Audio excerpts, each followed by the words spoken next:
গ্রামের ছোট্ট মেয়ে মিষ্টি খুবই ভালো আর দয়ালু ছিল। সে গাছ খুব ভালোবাসতো।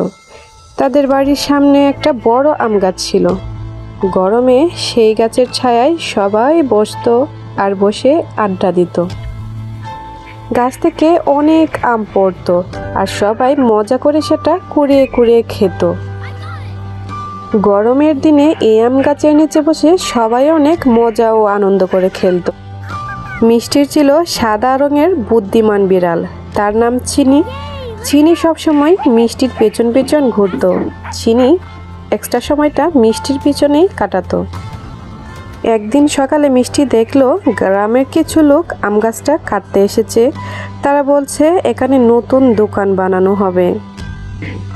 দোকানের জন্য এই জায়গাটাই হবে অনেক ভালো এবং অনেক সুন্দর। আর সেই কথা মিষ্টি শুনে অনেক কান্নাকাটি শুরু করলো, কারণ মিষ্টি এই গাছটা খুবই পছন্দ করত। তার জন্য মিষ্টির মন খুব খারাপ হয়ে গেল। সে গাছটায় হাত দিয়ে কাটতে লাগলো আর বলল, এই গাছটা আমাদের বন্ধু, এটা কাটা যাবে না। মিষ্টি বলল, যেভাবেই হোক এটার ব্যবস্থা করতে হবে, এই গাছটা বাঁচাতেই হবে।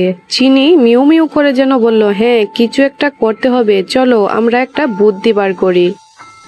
মিষ্টি একটা বুদ্ধি বের করলো। সে গ্রামের সব বাচ্চাদের ডাকলো। সবাই মিলে গাছটার চারপাশে গোল হয়ে দাঁড়িয়ে গেল। তারা বলল, আমরা গাছ কাটতে দেব না, কিছুতে এই গাছটা আমরা কাটতে দেব না। এই আম গাছটা আমাদের ফুল ও ফল দেয়, আমরা এই গাছটা কিছুতেই কাটতে দেব না। এই বলে বাচ্চারা সবাই হই হল্লা শুরু করে দিল, দৌড়াদৌড়ি শুরু করে দিল। এই গাছটা তো বাঁচাতেই হবে, তার জন্য ওরা যা ইচ্ছা তা করতে পারে। আর এদিকে চিনি হঠাৎ লাফ দিয়ে এক লোকের টুপির উপর উঠে বসে পড়লো। সবাই হেসে উঠলো, লোকগুলো একটু লজ্জাও পেল। এই কাণ্ড থেকে লোকগুলো ভাবতে লাগলো, কি ব্যাপার, একটা আম গাছ নিয়ে এত কেন, বাচ্চারা এত লাফাঝাফি কেন করছে শুধু একটা আম গাছ নিয়ে, আসলে তো খুবই মজার ব্যাপার। ঠিক তখনই গ্রামের চেয়ারম্যান কাকু সেখানে এলেন, কারণ ততক্ষণে তার কানেও এই কথাটা পৌঁছে গেছে, গাছ কাটা ঠিক না, গাছ আমাদের অক্সিজেন দেয়, ছায়া দেয়, ফল দেয়। সে কথা বলে চেয়ারম্যান কাকু ওই লোকদের সাথে কথা বলতে শুরু করলো।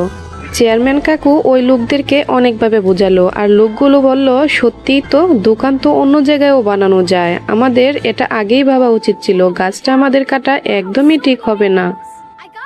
তারা অন্য জায়গায় দোকান দেওয়ার চিন্তা করলো। এদিকে বাচ্চারা তো খুবই খুশি, শেষে গাছটা রক্ষা পেল। সবাই খুশি হয়ে মিষ্টিকে বলল, গাছটা তুমি বাঁচাতে পেরেছো। মিষ্টি গাছটাকে জড়িয়ে ধরে বলল, আমি তোমাকে অনেক ভালোবাসি। এদিকে চিনি গাছের নিচে শুয়ে ঘর ঘর করে শব্দ করতে লাগলো। চিনি তো খুবই খুশি গাছটাকে পেয়ে। সেদিন থেকে গ্রামের সবাই ঠিক করলো, আমরা আর কোনো সময় গাছ কাটবো না, শুধু গাছ লাগাবো। চলো সবাই নতুন করে চারা লাগাই। শিক্ষা, গাছ আমাদের বন্ধু, গাছ বাঁচালে পরিবেশ ভালো থাকে, আমরা সুস্থ থাকি।